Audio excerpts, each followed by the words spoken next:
السادة المشاهدين الأعزاء، السلام عليكم ورحمة الله تعالى وبركاته.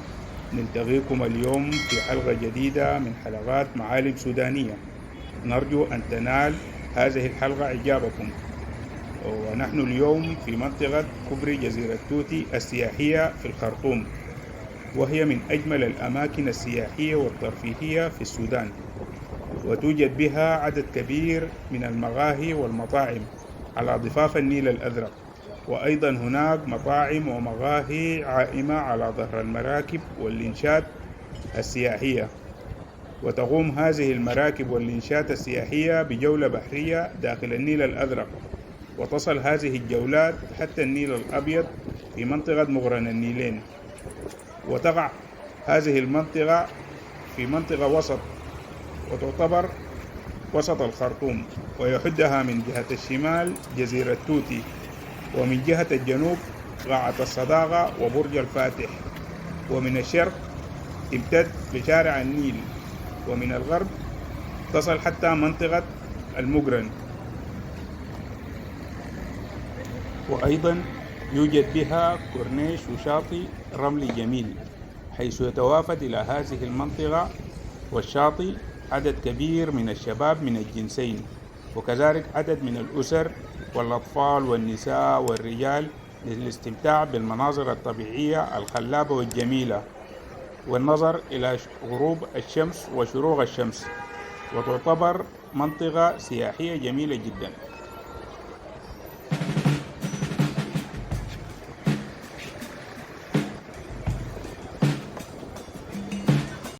مشاهدينا الأعزاء، نحن نقف الآن فوق جسر أو كوبري توتي الذي يربط بين مدينة الخرطوم وجزيرة توتي، وهو المنفذ البري الوحيد للجزيرة الذي يربطها مع باقي مدن العاصمة المثلث الخرطوم.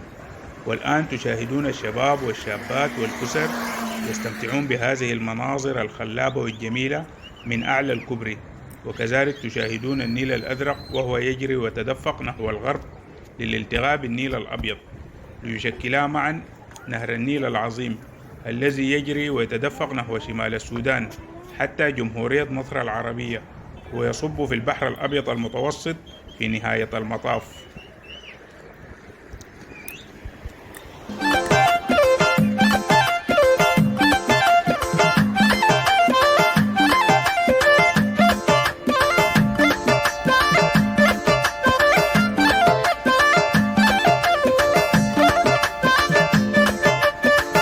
المتابعين الأعزاء، تشاهدون الآن أمامكم فندق كورنسيا، أو كما يعرف في السابق ببرج الفاتح، وهو أعلى وأكبر برج في السودان ومدينة الخرطوم، وهو يطل على جزيرة توتي مباشرة.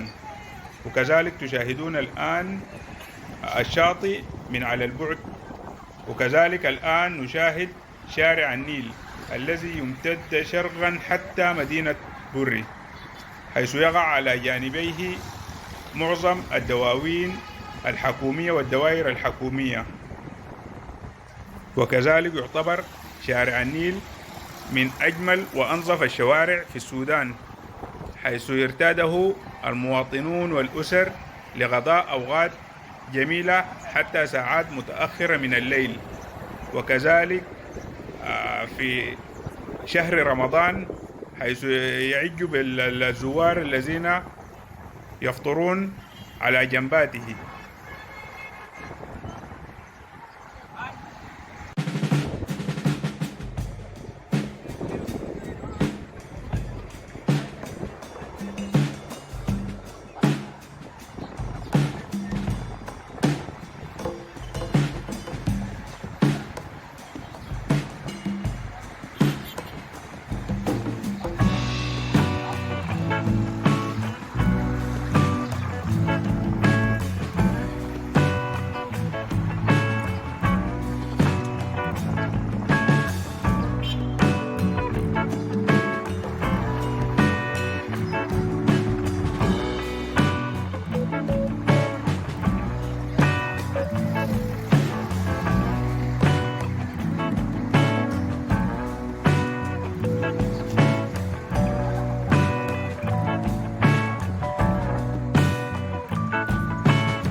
المتابعين الأعزاء، نحن الآن نقف في منتصف كوبري أو جسر توتي المعلق، وتشاهدون معنا الآن الجهة الشرقية من الكوبري، وتشاهدون في الأسفل على جهة الخرطوم الشاطئ الرملي الممتد إلى مسافة طويلة، ويوجد عليه عدد من المقاهي المفتوحة على الهواء الطلق، وتجد الشباب والزوار يجلسون في الكراسي على ضفاف النيل في شكل مجموعات وأفراد، ويتناولون المشروبات الساخنة والباردة في جو من السعادة والمرح.